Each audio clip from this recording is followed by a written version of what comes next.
Pátek. Největší novinkou pátečního rána byl návrat Vrabčáka. Ranní cesta limuzínou se již pomalu stávala pravidlem, na které si rádi zvykali, ale mělo to i své stinné stránky. Měli mnohem méně času na vzájemné sdílení všech novinek.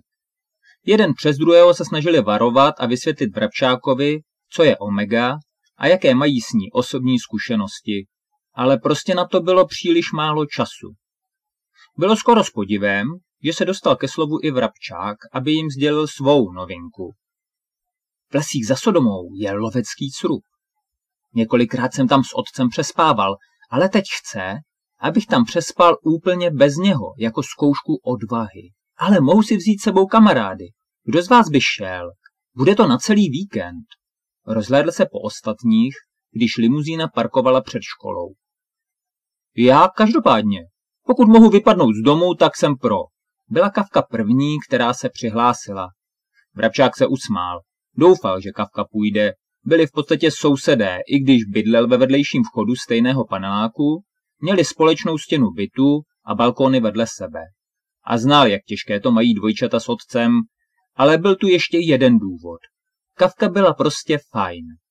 Jediná holka, kterou znal, co neskazila žádnou kravinu a jen tak se něčeho nezalekla. Líbila se mu. A pokud by se jej někdo zeptal, jako že se ho naštěstí nikdo ještě nezeptal, koho si jednou vezme za ženu, řekl by, že Kavku. Teď jej potěšilo, že se přihlásila a bude tam s ním. Hned se cítil jistěji. Já také, řekl automaticky Havran, ale pak si uvědomil, že má domluvené rande s Alice. Samozřejmě, že jde jen o procházku a pokec, ale možná se budou držet za ruce. Už při té představě se mu vehnala krev do tváře. I když by to nahlas nepřiznal ani před Kavkou, natož před ostatními, vlastně na to domluvené rande chtěl a těšil se na něj. No, měl z něj i strach, že se strapní, něco blbě řekne nebo se mu vysměje. Snad ne. Vždyť sama chtěla. Při té vzpomínce se usmál. Už se chtěl omluvit, že vlastně nemůže, když se ozvala Alice. Já jdu také, řekla odhodlaně. No já každopádně, usmál se Medvídek. Mohu i já? Optala se Liška nejistě. Stále si nemohla zvyknout, že patří mezi sodomské. No jistě, přikývl Vrabčák. Strávit víkend s kamarády bude fajn. A navíc se cítil trochu jistěji. Neměli přespat jen v tak nějakém srubu. Je to ten srub, ve kterém v zimě zemřeli 3 lovci. Něco je v noci roztrhalo. Našli je mrtvé skoro až po týdnu, kdy už byli zmrzlí na kost. A nikdy se nezjistilo, co přesně se jim stalo, i když teorií a povídaček bylo více než prstů na obou rukou. Hlášení ředitele. Upozorňujeme žáky, že zákaz vstupu do suterénu školní budovy bez doprovodu učitele nebo školníka je stále platný. Žáci ze starého sídliště, jež toto nařízení stále porušují, budou potrestáni. Opakuji hlášení. Co je to za blbost? Nic takového nikdy neplatilo, nesouhlasila Kavka. No, do sklepa se nesmělo vždy, váhal Havran. Bez dovolení, ale mohl tě tam učitel poslat. Nemusel tě vodit dolů za ručičku. Když tě poslali pro školníka, tak se vždy chodilo sklepem. Nikdo se nešel oblékat a obouvat a obcházet to zvenku, trvala na svém Kavka. A ten sketa školník to určitě práskl. Měli jsme povolení od knihovnice, dokonce nám půjčila klíč, to je důkaz, že jsme povolení měli, přemýšlel Havran. Nebuď naivní, brácha, slyšel jsi, bez doprovodu, a ten jsme neměli, omlátí nám to o hlavu a to se klidně vsadím. A rovnou ti řeknu, že Alice z toho vynechají. Vsaď se, jdou po sodomských. Nabídla ruku na stvrzení sázky. Musíme s tím něco udělat, zachmuřilo se dvojče. Chceš si stěžovat? Kde? U ředitele? Vysmála se mu. Promluvím s tělocvikářem, je také ze Sodomy, tak to pochopí, navrhnul Havran. Hned po škole za ním zajdu. Alice seděla v klubovně prominentního školního klubu Omega, hned vedle předsedy Dimitrie, a byla tím dosti nesvá. Má někdo nějakou připomínku k činnosti klubu? Optal se Dimitrij. Alice nejistě zvedla ruku. Já? Jakou? Pohlédli všichni k ní. Nejistě se nadechla. Byla tam opravdu nejmladší a také se na ní všichni tak dívali, jako na páťáka, co se snaží kritizovat osmáky. Myslím, že je tu problém. Sodomští. Začala odhodlaně přednášet stížnosti svých kamarádů. Ano, sodomští jsou problém, souhlasil Dimitrij. Ne, naopak, neustále jdou všichni proti ním, odporovala Alice. Já tu mám něco jiného, nesouhlasil Dimitrij a ukázal na papír před sebou. Stále se rvou. No, protože je ostatní provokují, nesouhlasila Alice. Provokování se těžko dokazuje, povzdechl si předseda Omegy. Ale i kdyby, nemohou proto hned všechny zbít. Rvačky jsou zakázány. A celkově je násilné řešení sporu primitivní a nevhodné. Nemyslíš? Otočil se k ní. To jo, uznala Alice, ale nechtěla se jen tak snadno vzdát. Starší spolužáci odvedli malou holku do umývárny, nutili jí mít se před nimi. To není vhodné, nesouhlasila. Ve školním řádu jasně stojí, že žáci přichází do školy čistí a vhodně oblečení, citoval jí řád. Ale u nich neteče voda, myje se v potoku, co teče z továrny. Ta voda prostě páchne a není to její vina. Nemůže chodit do školy smradlavá, je to nedůstojné školy a neúctivé vůči spolužákům. Trval na svém Dimitrij. Musí se teda umýt při příchodu do školy a k tomu ji vedli starší z Omegy. A vyprat si oblečení může také? To tu bude chodit mokrá a co v zimě? Navíc ji nechali umýt v záchodě, nesouhlasila naštvaně Alice. O tom tu nic nemám, pokrčil rameny Dimitrij. Ale mám tu tykání, drzé průpovídky a vulgární výrazy sodomských před učiteli a ředitelem. Pohlédl k ní. Hned pochopila, že jde o Kafku. Jen pokrčila rameny. To bude pravda, připustila. O co jde, Pavle? Zeptal se tělocvikář. Škola už oficiálně skončila a Havran si na něj počkal před kabinetem. Proč jsi nebyl na posledním tréninku? Nestihl jsem to, omluvil se, ale chtěl jsem říct, že s Omegou je to potíž. Měšťákům to v podstatě dovolilo šikanovat sodomské. To trochu přeháníš. Nemyslím si, že by ředitelovi šlo o šikanování dětí ze starého sídliště. Možná ne řediteli, ale žákům, kteří dostali tu možnost díky odznaku, těm ano. Provokují a ponižují a pokud protestujeme, hned nás potrestají za porušení řádu. Nesmíte se hned prát, zkuste se zachovat chladnou hlavu, mírnil ho učitel. No, ono je to jejich slovo proti našemu. Stalo se, že si Omega odvedla někoho stranou a zbyla ho tam v přesile. Když je nenásledujeme, je to porušení pravidel. A když ano, jsme v tom sami. A samozřejmě se pak věří jim. Tohle nelze řešit chladnou hlavou. To znamená nechat se šikanovat, nesouhlasil Havran. Dobře, upozorním na to ředitele, slíbil učitel. Ale choď na trénink, máš talent, Pavle, a bylo by škoda jej promarnit v rvačkách. Poplácal jej po rameni. Dobře, přikývl Hoch. Přípravy. Vystoupali k Sodomě po schodech, Kafka s Vrabčákem a Medvídek s Liškou. Alice s Havranem se zdrželi ve škole. Alice s klubem Omega a Havran šel za tělocvikářem, jediným učitelem, který byl stejně jako oni ze Sodomy a mohl jim snad pomoct. Kde je Smíšek? Optal se Vrabčák. Včera taky nešel do školy a vyhýbá se nám. Prý se učí a dělá úkoly, vysvětlila Kafka. Smíšek? Zapochyboval Vrabčák. Ten nebyl nikdy příkladem pečlivosti a úkol si nedělal, co si ho pamatovali. Smíšek byl první, kterého napadlo požádat svou spolužačku Alice, aby mu dala obsat domácí úkoly, když jí to baví. A to, když chodili teprve do první třídy. Jo, přikývla Kafka. Od té schovky v Mordoru je nějaký divný. Za ty 2 dny, co byl s otcem v lese, se tu děly věci. Nejen Omega, ale Alice pronásledoval duch. Fakt? Skutečný duch? Nevěřil Vrabčák. Jo, tady Liška ho taky viděla. A Medvídek ho dokonce líbal. Si děláš prdel, nesouhlasil ho. No fakt, podívej, mám stále spálené rty. Supěl Medvídek za nimi a ukazoval si na pusu, kde se muž vytvořil zřetelně z černalý strup. Taky jsem ji viděla. Byla to holka. Přidala se k rozhovoru Liška. Jo, popravili ji za velezradu. Normálně ji oběsili na školním dvoře. Vytáhla další trumf Kafka. Proč ve škole? Nesouhlasil Vrabčák. No, tehdy to byla vládní budova. Bylo to před 15 lety, vysvětloval mezi nádechy Medvídek. Byla celá černá a spálená, fakt děsivé, dodala svůj postřeh Liška. Oběsili jich 30, ale ostatní byli už dospělí a mrtvoly spálili v Mordoru, vysvětlila Kafka. A my ji zachránili, dodal hrdě Míša. Jo, našli jsme její kosti a zahrabali je na hřbitově, přikývla Kafka. Včera. Vrabčák si je nejistě prohlížel, ale Kafka nebyla smíšek, aby si vymýšlela pohádky. Ale i tak by jim to nevěřil, nebýt schovky v Mordoru. Stále si pamatoval tu bezradnost, se kterou bušil do zdi, když cesta zpět vůbec nevedla zpět. Ten pocit bezmoci a nepatřičnosti jej stále děsil. Vlastně vám chci taky něco říct. Ten srub, kde máme přespat. Je to místo, kde v zimě našli ty 3 mrtvé lovce, přiznal s obavou. Teď už s ním ti malí nepůjdou, ale Kafka snad jo, ta není strašpité. Ty vogo, to je super, nadchla ta zpráva Medvídka. To chci vidět. Tak to bude něco, přikývla Kafka. Liška mlčela. Nebyla se jistá, že chce spatřit další duchy.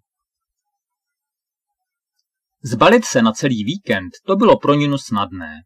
Neměla co balit.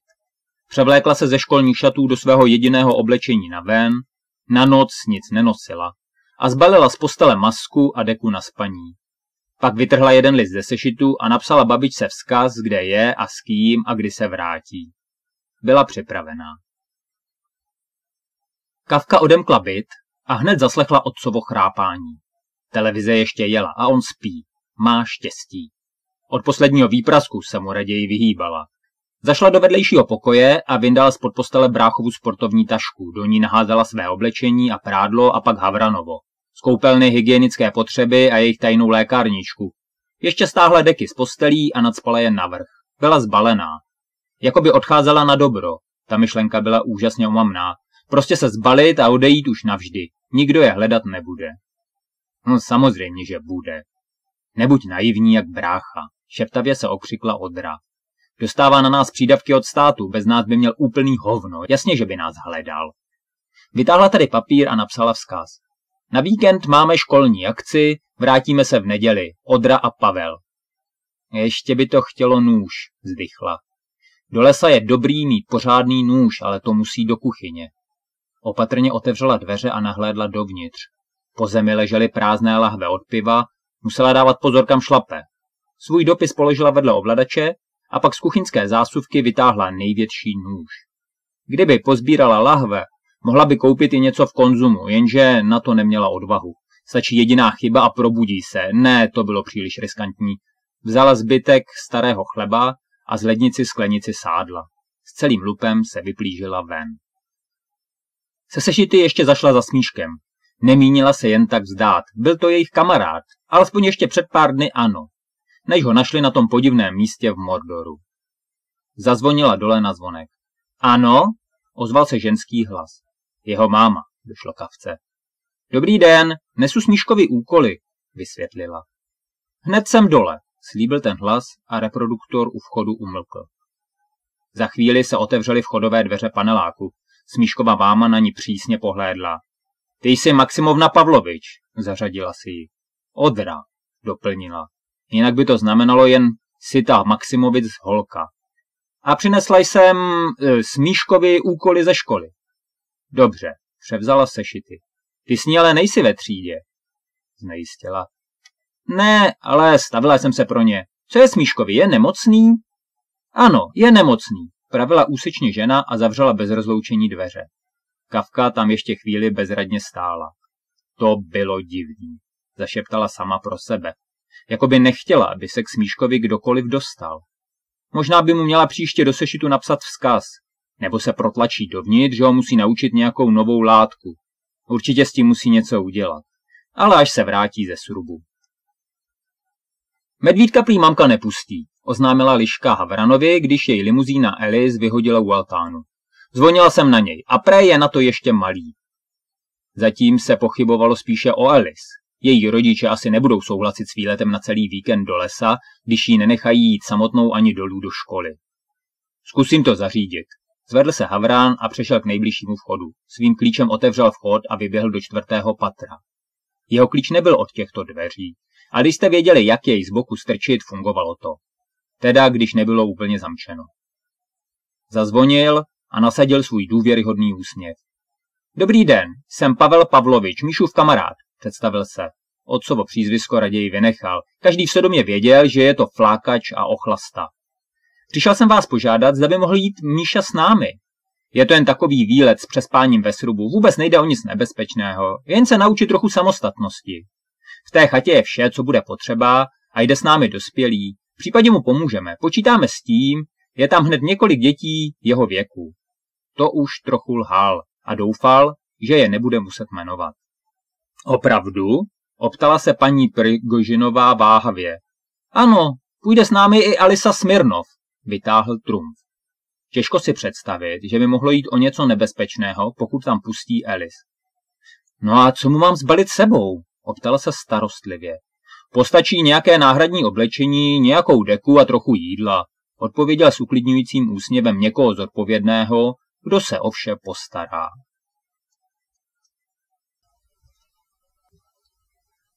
Pravidla srubu Zina.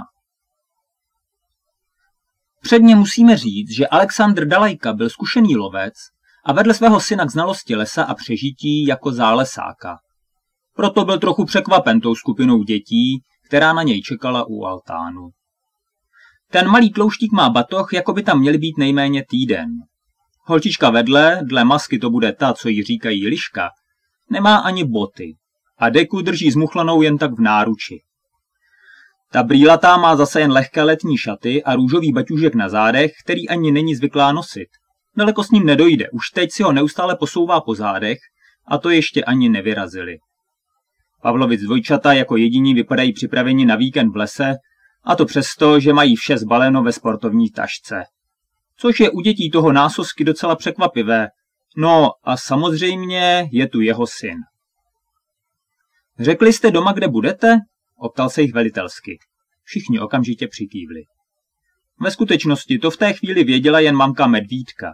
Všichni ostatní raději neriskovali a pouze to oznámili v dopise. Tak jim to nemohli rodiče zakázat. Lovec si je zkoumavě prohlédl, ale působili přesvědčivě. Dobře, vyrážíme, je to 5 kilometrů.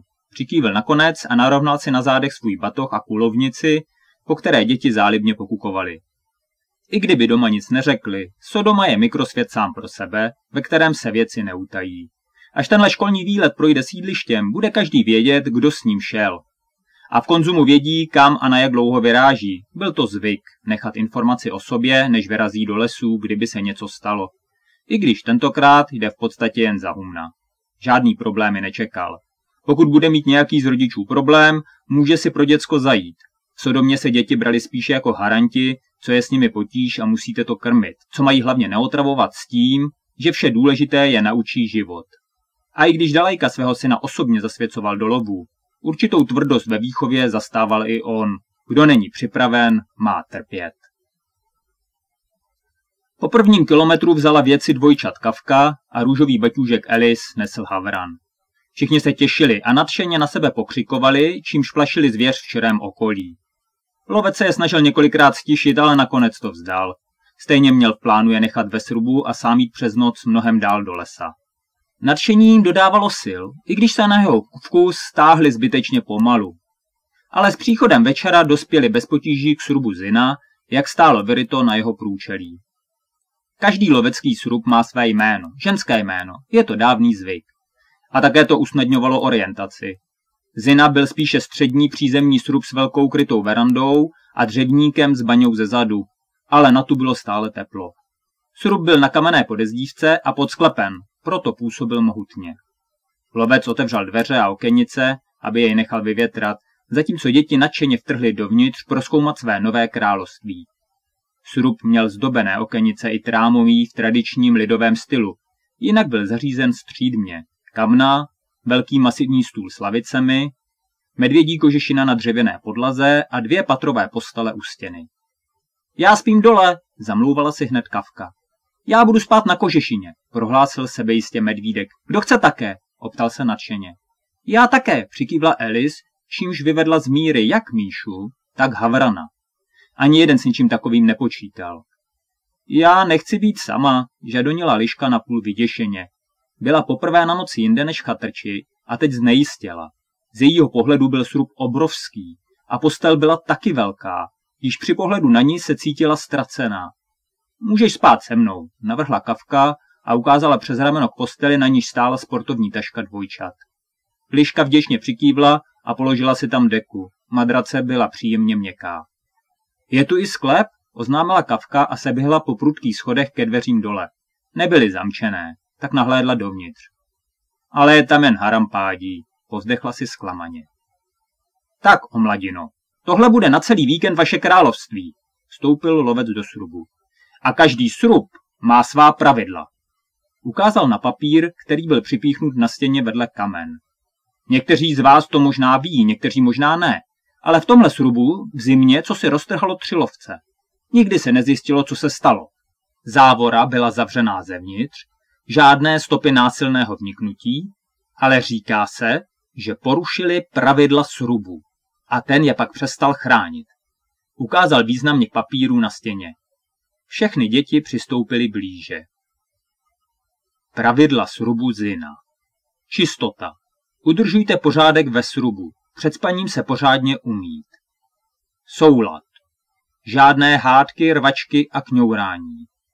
Společně. O všechno se dělit s ostatními. O práci i jídlo. Bezpečí. Na noc zavřít a zamknout. Já budu přes noc lovit a vrátím se až ráno, takže tu budete sami. Stejně jako ti lovci, co porušili 3 pravidla.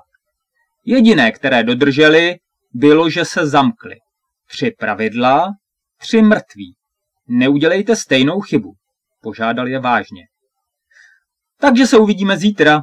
Rozloučil se a vyšel na verandu, kde vzal svůj batoh a kulovnici. Pak se s úsměvem vydal dál do lesa. Věděl, že se o sebe postarají a pravidla určitě neporuší. Po každé stránce tady bylo bezpečněji než v Sodomě a pro některé i víc než u nich doma. Vzpomněl si na Odru, co celou cestu kulhala. Hleděli na ten papír s určitou nedůvěrou. Já se bojím, asi chci zpátky domů, znejistila Alice. Liška se taky bála, ale odmítala to dát najevo. Psst, druhé pravidlo říká nekňourat, připomněla jí Kafka. Alice vyděšeně couvla. Mně se to nezdá, prohlásil Havran. Proč by lovci měli pravidlo nekňourat? A umít se před spaním, to je psaný pro děti, souhlasila Kafka. Taky jsem si nevšiml, že by tu kdy dříve taková pravidla byla, připustil Vravčák. Ale ty 3 lovce tu fakt někdo zabil a bylo zamčeno na závoru, to se skutečně stalo, trval na svém. A 3 dospělí, které něco zabilo v zamčeném srubu, to byl argument, který se nedal tak snadno zpochybnit. Nikdo z nich neměl tolik odvahy, aby porušil pravidla s tím, že je to celé blbost, protože venku se začalo stmívat. No pokud se máme rozdělit, tak já mám všeho dost, oznámil Medvídek a vybalil z batohu hromadu oblečení. Jedny z trenýrek si hned nasadil na hlavu. Rozptýlil tím všeobecnou stísněnost. Pak položil na stůl bábovku a řízky. Ale nejdříve bychom se měli umýt, než se setmí, připomněl jim všem Havran. A můžeme pak zamknout, souhlasila Alice. Dobře, holky jdou první, oznámila klukům Kafka. A jestli do té doby porušíte pravidlo dělit se, já poruším pravidlo nervat se, varovala je ještě. No jasně, rozbiješ nám hubu, doplnil jí Medvídek. No to si piš, souhlasila.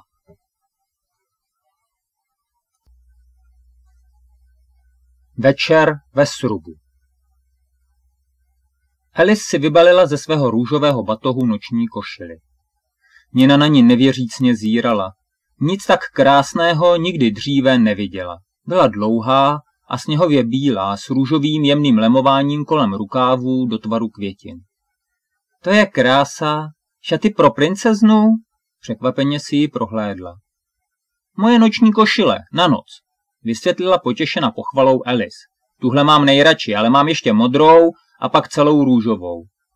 Nina pohlédla s nejistotou ke Kafce, která prohrábla sportovní tašku a vytáhla dlouhé tričko, čisté kalhotky a ručník. To mají na noc do postele, došlo Lišce. Ona nic takového neměla.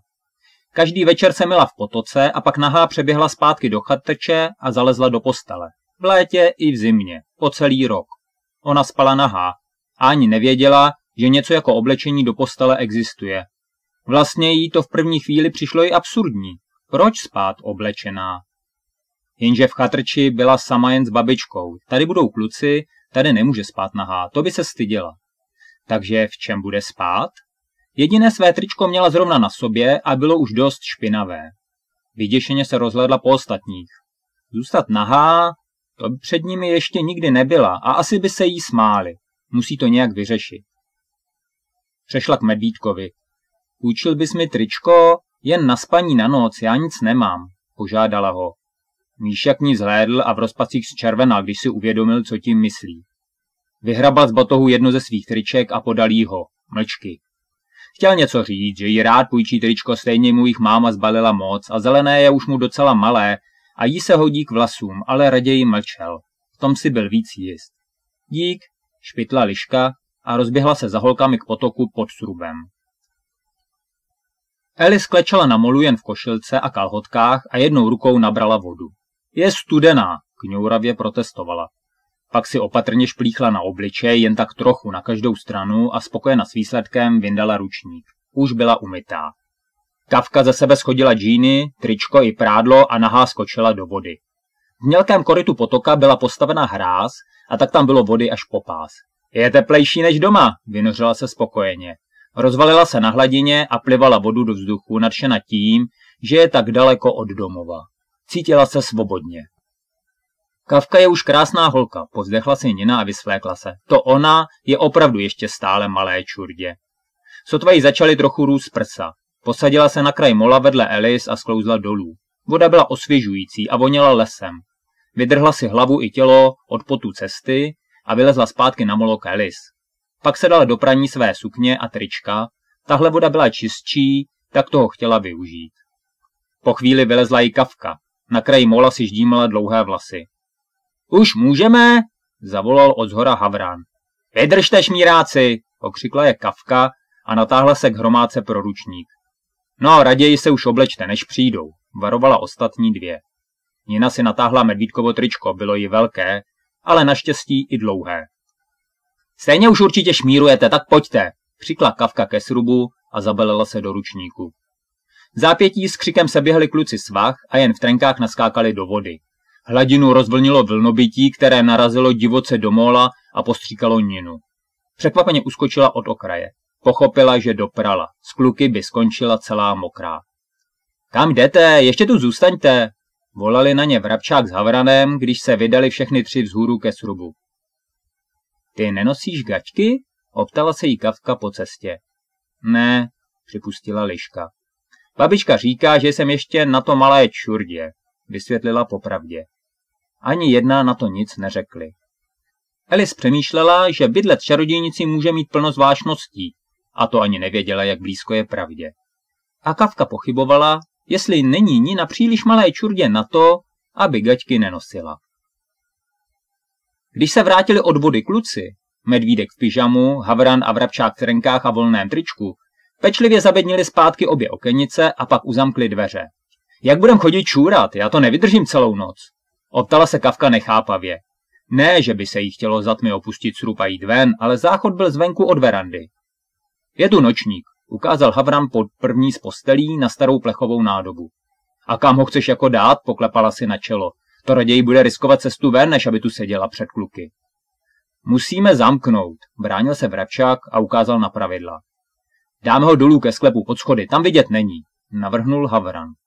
Kafka si tím jista nebyla, no trochu tam vidět je a slyšet bude úplně vše. Kdyby šlo jen o Havrana, tak by to nějak zvládla, má dlouhé tričko, ale před Vrabčákem nakonec povzdechem rezignace přikývla. Odemykat srub byl horší nápad. S pocitem, že teď už jsou v bezpečí a vše je vyřešeno, uspořádali společnou večeři. Medvídek vytáhl řízky a bábovku, dvojčata svůj chleba se sádlem a Alice zásobu sušenek. A ve světle petrolejky se pustili všichni spokojeně do večeře. Tohle bude báječný víkend. Po večeři šel Medvídek prozkoumat sklep.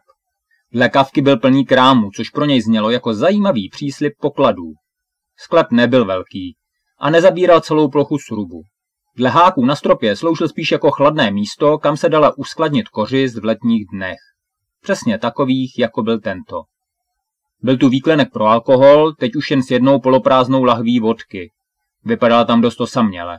A pak police plná krámů. Medvídek je začal procházet. Většinu zakrývala hustá síť zaprášené pavučiny, kterou musel opatrně odtrhávat. Pak nalezl ten obraz.